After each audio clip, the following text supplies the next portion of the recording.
All right, here we go. Here we go. Steven Lee Olsen at Cavendish Beach Music Festival. How are you?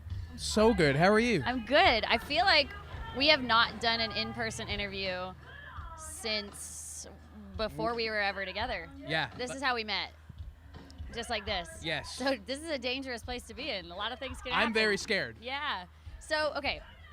I've gotten to actually witness all of the music that's being made right now. I've got to see you put your show together, but Nashville or Nothing, you've never gotten to play it for an audience in Canada. And I know it's a song about Nashville, but it tells like your story of just being in music. How cool was it to play it here and actually get to see fans know the words and stuff? Because I know that's something you've been waiting for. Yeah, no, I honestly, when we put out Nashville or Nothing, we had no expectations other than trying to tell our story.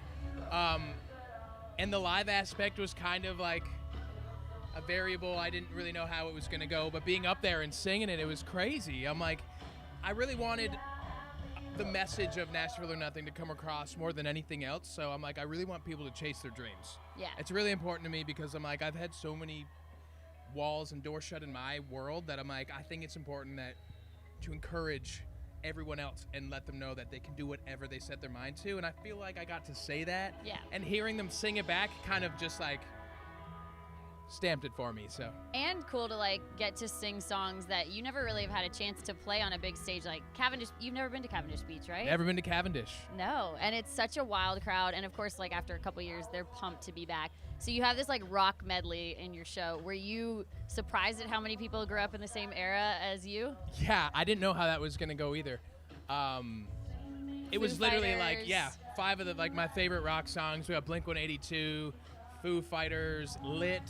You know, we start the show with like the medley rather with Papa Roach. Yeah. Which was pretty crazy. I don't think anyone expected that, especially coming right after Nashville or Nothing. Yeah. But they showed up. They did, and I loved getting to see them sing because you kind of did a remake of "Make Hay While the Sun Shines," which like that's like old school Steven Lee Olsen. Super old school, Super yeah. old school, and getting to like sing that kind of as like a totally different version of Artist You, and seeing fans like sing back to it and like getting to kind of make that song have a new life is kind of cool. It made me fall in love with the song again, Yeah. to be honest, because I'm like, the way that we had the tracks, it was just sounded dated, you know, because we released that song like, damn, I don't want to age myself, but like 13 years ago or something crazy. Yeah, it's a minute. So getting to revamp it, it literally made me fall in love with the song again, and it was so cool seeing everybody sing it. I think that was one of the loudest they sang. Okay, so back to Nashville or Nothing. You moved to Nashville 15 years ago? 15. Looking like back at these past 15 years, all of this that you've been through and like in your songwriting career, your artist career, what would you, if you could, a lot of people say they wouldn't go back and tell themselves anything, but if you could go back and tell like that version of Steven Lee Olsen who was just starting out what to expect or like where you would end up, would you go back and say anything to him? I would say to hang on. Okay. Like I said, there's so many people that have said to me, you know, that I would never reach even where I am now. Yeah. You know, I think it's important to tell people and to encourage them. You know, I mean, like our son Lincoln, I mean, we will make sure that he has all of the right tools and to know that he can achieve anything he sets his mind to. And it's really important for me to tell that to everybody because I don't think I was told that enough. Yeah, no kidding. Okay, and then new song, House of Home. House of Home. I just like, I know you haven't even like really announced it yet, but I know about it. She got the inside. She knows what's up. Because technically, it might not have been coming out if it wasn't for me.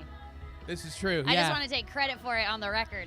All my good stuff, she puts her stamp of approval on. No, but House of Home is one of those songs, you know, that I just feel like people will really resonate with. There's someone in someone's life, whether it's a female or a male or whatever it is. Or I'm even like, your dog. If your dog, yeah. I'm like, whatever brings, you know, the place you live in together and makes it feel more than just, you know, bricks and mortar. And obviously that's you for me. But the song, it definitely carries weight. The second verse is, you know, we got married in that backyard, and up until then it was just a backyard. We did get married in our backyard, and it was just a backyard till then. So I'm and like, you wrote it before we got married in our backyard, so I feel like he was manifesting I it. definitely manifested that shit, yeah. All right, well, see, this wasn't so bad. No, this was okay. Is great. I was scared. We made it through. Thank you so much, Steven Lee Olsen on Pure Country. And I can touch you because you're my husband. And I can